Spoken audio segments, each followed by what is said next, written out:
Bet Online is the fastest and easiest way to wager on all your favorite sports contests and events with first to market odds and lines. Now, find reviews and news for every league, including Major League Baseball, NFL, NBA, NHL, combat sports, esports, and even golf. Bet Online continues to be the top online resource for all sports information from live in game betting props and futures. Head to Bet Online today or use your mobile device to join today and make your first sports bet. Now, use our promo code BELIEVE50 to receive your 50%.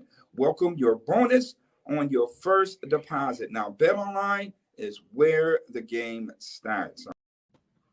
Hello, everybody. Welcome to ISO Block. We have the legendary Ruben Brown with us. How you feeling, Rube? Always good, man. Good to talk to you, Justus. Excited about this week's game. Absolutely, absolutely. So, of course, this is Rube's segment where we get to hear all of his thoughts, everything he feels. So we're going to talk a little bit about the game, talk a little bit about, some of the players and their contracts, and let's go ahead and get into it. First of all, who do you feel like is the X factor going into tomorrow's game? Oh, wow. That's a tough question with so many injuries on both sides of the ball. I see right now, just looking through the injury report, there's only one player that's definitely out for the Steelers, but the Bills have a list of 1, 2, 3, 4, 5 out, as a team for the game that are definite. And there's some questionables on both sides, but that's where it stands right now. So the X factor will be those substitutions. I would say those people that are going to fill in those gaps for the injured players, both on offense and defense, special teams. A lot of these guys going to have double duty there with playing probably, regular snaps and everything. So I would say that's where the X factor lies. Yeah, absolutely. Some of those players that are coming in to replace some of the, the injured guys, but like Jaquan Johnson, DeMar Hamlin, the safeties, that sort of thing. Absolutely. They're going to be very important. But I mean, speaking of some of those players replacing now, DeMar Hamlin, Jaquan Johnson coming in and playing safety, they are coming in place of Jordan Poyer. Jordan Poyer, who already has 4 or 5 interceptions, something like that on the season, and he's already missed a game. He's going to miss his second game Sunday with an injury, but he's been playing like an all-pro up to this point, and Tremaine Edmonds has also been playing like an all-pro up to this point. Do you think that the Bills regret not paying either one of these guys this last offseason? I think they're gambling. As the season goes on and those guys make a bigger impact to the team, I think, yes, they regret not getting some type of early deal with them so we could lock them in for a long period of time. So as a management situation for the Bills, they'd like to get them cheaper, sign them earlier into a contract. And it's the same thing you see playing out with like Lamar Jackson and different players. The longer they play and the better they perform, the price is going up. So definitely I say they regret not signing these guys earlier. Who do you think, if they you're looking at it, it's coming up. Somebody, something's going to have to happen. Now, we've seen Brandon Beane work magic before. I think he brought back Matt Milano, which I don't think anybody really thought that was a possibility, and they made it happen. Granted, it was during the COVID year, but it was a huge part of the defense. Yeah. Who do you think is maybe bigger for the defense going forward if we should have to pick one of them? Oh, that's a tough one because Poyer, he's big time. This guy is a premier player in the NFL at his position and respected all around. So I'd lean more towards Poyer. just off the rep that he's built up for himself as a player and the play, even he's been out, but when he comes in, something big's happening whenever Poyer's out there. So I'd lean towards him. Absolutely. I think that is the draw, right? If like Tremaine Edmonds and Jordan Poyer were the same age, it's no doubt Jordan Poyer at this point, but that Tremaine Edmonds is a little bit younger. And so, it's like, do I want that longevity or, but I think a lot of people would probably agree with you. Although I think, both of them are, hands down, both of them as together, it makes it even each of them better. For sure. Absolutely.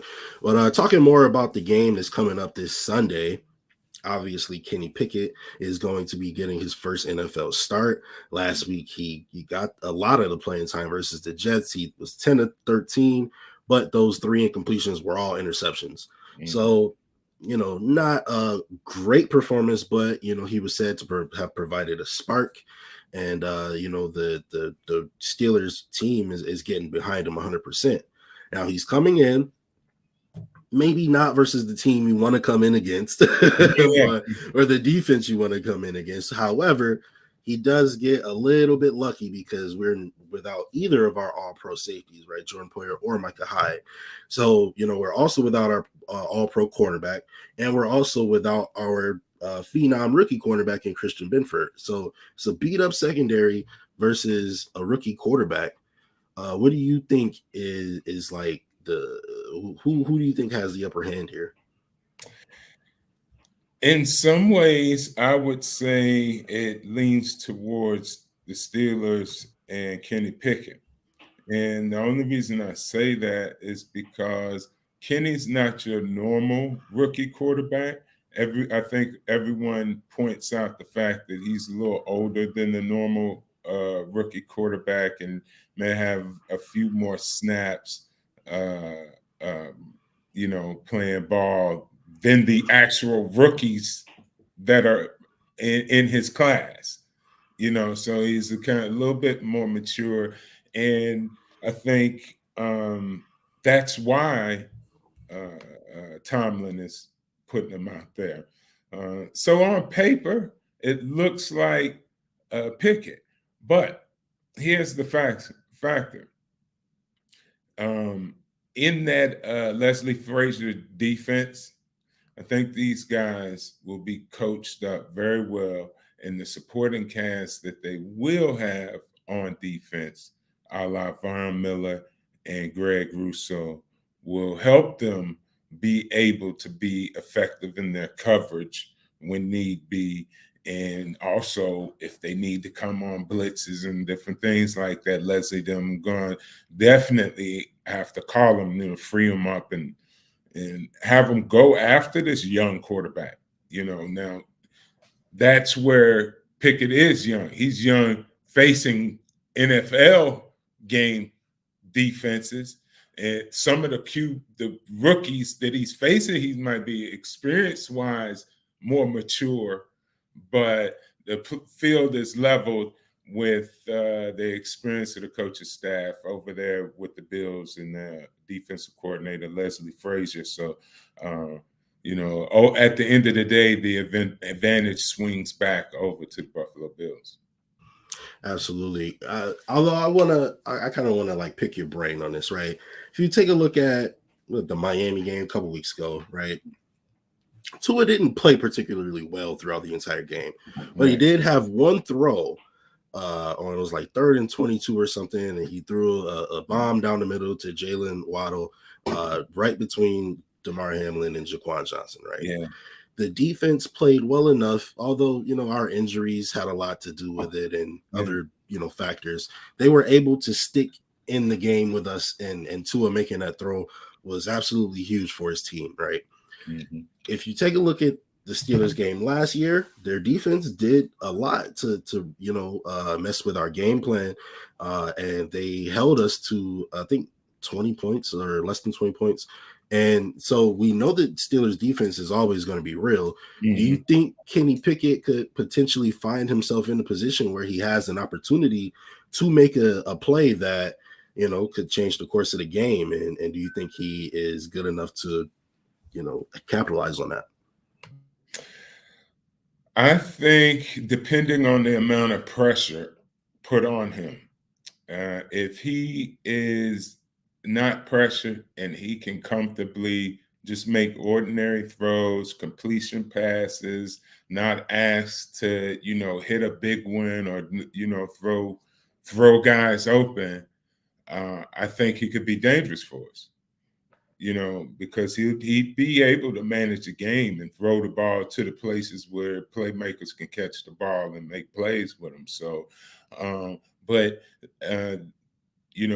if he's rushed or harried, and that's where his turnovers are going to come, and then the advantage will be the Bills all day. So they need to get pressure up to him and around him and make him try to be something he's not. He's really a good quarterback to have as in your back, just get the ball to the running backs, get it to the tight ends, throw a deep one here and there to keep you honest, but not looking for him to roll out, do Josh Allen stuff. That's not going to be Kenny Pickett. Uh-oh. We lost your volume. Oh, okay. I was muted. Sorry. Speaking of pressure, though, we got our key matchups, right? And you talked about it, getting pressure on Kenny Pickett is very, very important. Mm-hmm. Gregory Rousseau is second in the NFL in sacks, right? 4.5. He is second behind a Steelers defensive lineman. What was his name? Alex Highsmith, I think it was his name. Yeah, Alex Highsmith. Excuse me, with 5.5 sacks. Now, again, back to what happened last year in the home opener. The defensive line got the best of our offensive line. TJ Watt and Melvin Ingram, they went crazy. So Alex Highsmith, leading the league in sacks versus our offensive line, who has shown that we're susceptible to the pressure from a Steelers defense. Right. What do you think about the Bills' O-line this year as it currently stands versus the Steelers' defensive line without a TJ Watt?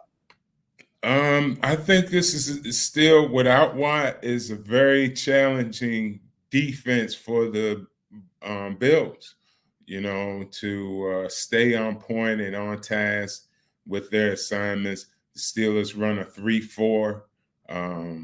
Their leading sack guy is an outside rush linebacker, that probably show up anywhere in the front, wherever they think there's a weakness on the front. And there are some weaknesses that the Buffalo Bills have. And it's compounded by the injuries. So it's definitely going to be a tough task for the Bills offensive line to go out there and compete against that Steelers, not D-line, because Watt is out, and that'd be a whole nother addition to complicate things for the Buffalo Bills offense and offensive line. But let's say Watt's out. Just blocking against that 3-4 defense and being able to pick everybody up and being on same page and identifying for offensive line that's, substituting guys and guys coming back. So we got a challenge. And that's the biggest challenge for the game, I would see. And the advantage, it looks like it's in the Steelers' favor defensively, defensive front-wise versus the Bills' offensive line-wise. Now, the Bills do have Josh Allen. We're going for a championship. Josh might have to pull the sled all the way. No, absolutely. Even without TJ Watt, though, this still his defensive line is still a little bit of a problem. So, with Casey Hayward. Exactly. Exactly. That's a Casey Hayward, my bad. But another interesting matchup in this game. Now, on paper, this should look like not fair, right? However, we know Mike Tomlin-led defenses are no joke. So we got Stephon Diggs, and Gabriel Davis versus Levi Wallace and Cam Sutton. Again, on paper, looks like we should make the most out of this and Yeah. be the better team on the field. But does it change anything that this is a Mike Tomlin led team? Mike can inspire his team on to victory. You know, there's a reason why this guy hasn't had a losing season since he's taken the reins over. I mean, people take notice. I mean, I know there's a lot of talk about Bill Belichick, but, you know, I'm semi-biased because Mike Tomlin's from Virginia, my same age, and we, you know, grew up around and played ball against each other. But he's done a masterful job at coaching. Look at the level of how his teams have fluctuated with talent up and down, and he still manages a way to make things happen there. So they're dangerous. There's not a team, you don't sleep on them. And Diggs and Davis actually have to come and play as if they are, you know, what they are. You know, they can't let's make the thing. They can't play down to their competition. Yeah, right. They got to play right on through them like look, we the best. We're going to show you every time we touch it. We're going to make you sick to your stomach. But instead of letting these other guys get some, you know, drink the Mike Tomlin Kool-Aid, come out there and put a whoop on you real quick, and you have to readjust. Yeah. So that's the way I see it. It could go both ways because Mike definitely has that effect on his players. But we know we got some real dogs in Diggs, so let's hope he, you know, continues to come out and give it all he got every time. For sure. And, you know, those AFC North defenses are no joke ever. You know, you look at the Steelers are historically always have a great defense. The Ravens historically always have a great defense. The Bengals typically always have a great defense. You know, hard-hitting linebackers, that tough, you know, physical defense is what they're known for. And you look at the Ravens, they allow something stupid like 42 points to Tua, right? Yeah. Multiple touchdowns in the fourth quarter. So as Bills fans, we have the best team in the league, best offense, best quarterback. We think we're going to come in and absolutely dominate that defense. Yeah. But that toughness prevailed, and they really shut us down in the first half, really. And, you know, they only allowed us to score 23 points, right? So is there anything to say? Justus? Okay. I'm sorry. Pause for a second. Hello, send them up. Okay, got it. I'm sorry. I got somebody at my door. Okay. No, I was just gonna say, you know, that the tough defense is a real thing, you know, playing with toughness. So for the Steelers, does that worry you a little bit because they do have that mindset that we're tougher than you? They've led the league in sacks the last 5 years, period. Every single year they've led the league in sacks the last 5 years. So, you know, could that potentially be a problem for the Bills? Oh, definitely. This is not a team to sleep on. And just because they're wounded, they're not that type of team. Like I said before, Mike Tomlin, you know, can put something in the Kool-Aid to inspire his guys to go out there and give it that old Steeler try, you know, and live off that reputation and get those guys to go out and play some good football. So I would not sleep on Steelers. And also, this Bills should be using the Steelers as a measuring stick.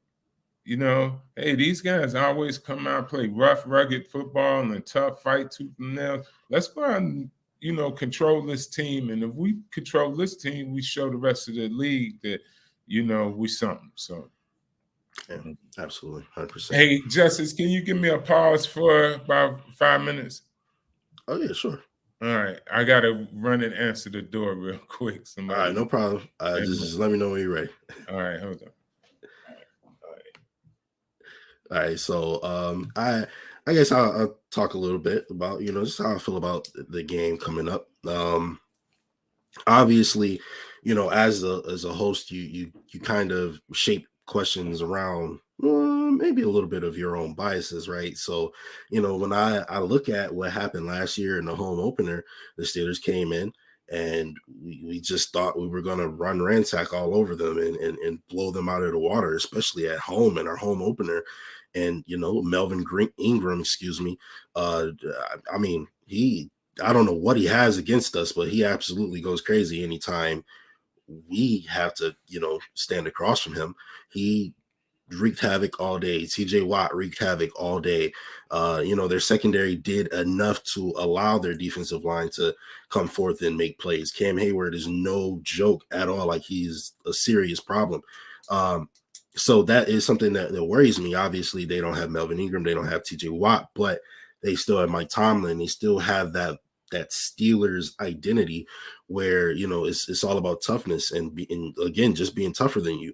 Like I said, Alex Highsmith, he leads the league in sacks as of right now. So clearly something is working for those guys. And you still have Hayward. That's a tough block any way you swing it. So stuff like that does worry me. Our secondary being beat up definitely worries me. Crowder being injured, Kumaro not being available, Tavon Austin is not there anymore. Diggs, Davis coming off injury, Isaiah McKenzie is actually playing quite reliably, and so that's very encouraging. But there's still other factors that give me cause for pause, and I think the Steelers maybe projecting themselves or coming off to the rest of the league as maybe not a good team as of right now. It gives all of us maybe, I don't want to say like a false sense of hope, but it maybe, bigs our head up a little bit. But again, like Rube said, this is a coach who has never had a losing season. Even last year when it was the home opener and you were thinking that, the Steelers aren't going to be good this year, they ended up going to the playoffs. It's just resiliency. And, these are the games that help you make the playoffs when you beat a Bills team that, wasn't expecting it or, wasn't ready for it. So, when you beat a Bills team that wasn't necessarily, ready for it. And then you have those extra games on your ledger that are wins that you maybe weren't quite expecting. So stuff like that gives me a little bit of cause for pause. But it looks like we got Rube back. Yeah. Back, all good? Yeah, I'm all straight. Yeah, I had some people at the door, so I had to get them all. No problem. But yeah, we got one more topic to go ahead and get over before we get up out of here. So I was talking just now, and it was really about this, right? We got the defending, no, they're not the defending AFC champions because they lost an AFC championship game, but they're the monkey that's on our back. We got the Chiefs coming, or we're going to Kansas City in a week from tomorrow, right? Could this be a trap game? This is a team that people are expecting us to beat, and then you have the Chiefs coming up. Could this be a game that the Bills are looking past? And what do the Bills have to do to make sure that they, don't beat themselves and to prevent a loss? Yeah, I do. I was thinking about this ahead of time too, Justus. I think it is a possible trap game for the Bills, just simply because the number of injured players and guys in and out of the lineup is so large at this point. I think it's going to take a toll all in general. Mainly is game planning and play calling. Come Sunday, it's going to be all on the players to, carry out the assignments, catch the ball, when it's block the guys, keep them from hitting the quarterback, all these little details. Don't turn the ball over, defense take the ball away. That's all going to happen on Sunday. But leading up to that, the coaching staff knowing what type of game plan they can implement with the players that they have, and they'll be able to utilize throughout the course of the game. Then in the course of the game, some guys might get hurt, So you got to have a good, sound defense that the entire team or game plan that the entire team can carry out. So this is a huge trap game for, I would say, more so for the coaching staff to put their pieces in the right place so that they can capitalize and win this game and not make this a battle or another game like down in Miami where everybody comes out battered and bruised and you maybe win by a 1 point or whatever. You got to come up with a good game plan. It's going to be strong and get out ahead of the Steelers early on and stay there. Yeah, absolutely. And shout out to everybody in the comment section. We appreciate your love and support, guys. We have someone in the comment section. They said they don't believe in trap games. And I have to say, I understand that thinking, right? Because, you have to prepare for a team. You study film on a team. Like, you have to actually take time out of your day to prepare for your next opponent. How is it possible to look past them, right? As a former player, as a legend in this game, can you speak to that what that feels like in the locker room for a trap game potential week? I think sometimes trap games happen to teams because of their overconfidence. It's Right. not the lack of confidence. Oh, I got you. You know what I mean? And, they can have a built-up expectation that when they hit the field, it's just going to start happening, and the distractions, like these are big, the distractions of, oh, I had to get extra treatment this week, or I had to get an extra massage, and that took me away from actually in the room time with quarterback, running back, tight end, this, that, and other. And you're like, oh, no, but I'm doing it. I'm getting ready. I'm really preparing this one. All these aspects will take a hit if you are hurt or injured or missed time out there in the walkthroughs and the practices and the time that the team is together, honing the details to the game, can be really what causes a game to be a trap game for a team. Overconfidence. Okay, that was a great explanation. That actually makes a ton of psychological sense. So thank you for that. All right, last question I do want to ask you. This is kind of like a freestyle one. I'm curious as to your thoughts on this. Obviously, don't want to necessarily look forward too much into the future because we do have an opponent tomorrow, but we don't have to play. So looking at Kansas City, right? Is there anything you want to see in this game for the Bills to get right before going into Kansas City and facing the other juggernaut in the AFC? I combined with playing this game and, not looking ahead of that game, but it's coming. And, just like you're saying. So, look, this is a great opportunity, as I always talk about, establishing a run game. Here is a game where you're down men, your defense, your offensive line is, struggling to come along, stuff. Find a way to simplify the game by coming up with some run option where you turn around, give the ball off to a running back or a jet sweep type, sweep and receive. I don't know. Someone else other than Josh, and start developing this play or a series of play or a play that you could call on and say, hey, we don't have to beat our big money guy up and have him turn and flipping over to get first downs for us. We could call at least one run play where we could turn a hand off to a guy. He's going to get us a yard for the first down or 2 yards, or he might break it and go to that. Right. Let's start working on that because that is a key component of winning a championship game. You have to have some type of threatening run, at least one, that you're going to make that defense come up and have to respect it because they're going to get one. We can't let them get one. They'll get one. If that doesn't arise, it's going to be everyone standing back, spying Josh out and waiting for Josh to run. They ain't got no run game. And we're going to make it difficult come playoff time to just have Josh back there slinging the ball all over the place and making spectacular runs. We got to have some type of physical run play in the mix. And this week would be a great opportunity to develop that, to go take against Kansas City on the road where it's loud and crazy, and be able to use that weapon to calm them down and control the game. Whereas, you get out the Kansas City and a loud back and forth, shoot it, throw it around.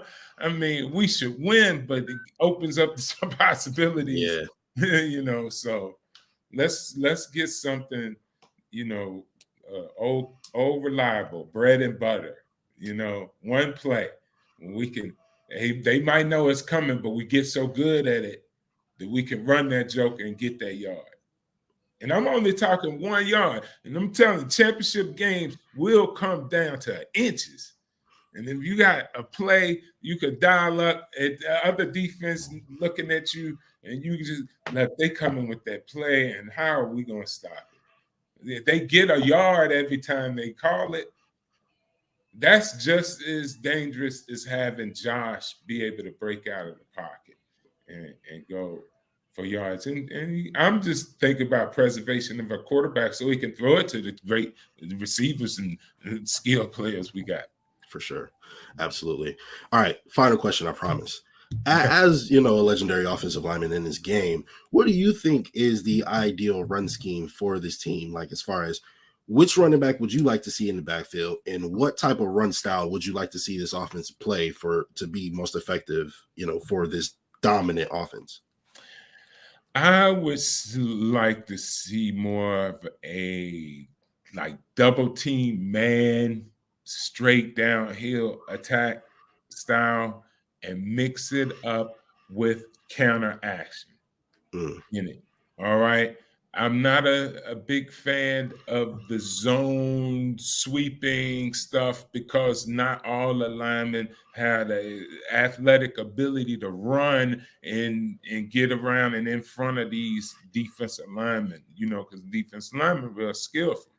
But most every offensive line, it's easy to get them to do 2-on-2 against one and here and there and, cut and pull a guy and gives them a lot of different angles and advantages, even when they're not that skilled and athletic, So that's a coaching thing that the coaches got to understand, like, hey, this is our skill level of our players, and we got to get the plays to mimic them. We can't be calling the old Joe Gibbs, Terrell Davis sweeping plays with these guys because they don't have that skill. But these guys double them up and bruise them off the ball. They can move some guys and open up some holes. In that case, I would be able to use both the running backs that they have. And both of them are dangerous in their own way. And so I think that type of blocking scheme would lend a lot more options for the offense coordinator to be calling a lot of different formations and plays for the different running backs that they got. They got 2 good running backs, that can be effective. And if you, assist the line in insisting you, by calling the right combination of blocking schemes for them, the sky's the limit of where this offense could go. Yeah. Hey, this is why you listen to Believe in Bills, guys, because you get insight from NFL legend Ruben Brown, and we appreciate it, Rube. Anything else you want to give us before we head up? No, one love, man. I'm looking for the game. I'm excited about the Bills, and let's go Buffalo. Absolutely. All right, guys. So my man Ruben Brown. I'm Justice General Radford. This is ISO Block with the legendary Ruben Brown. We'll talk to you guys later. Go Bills.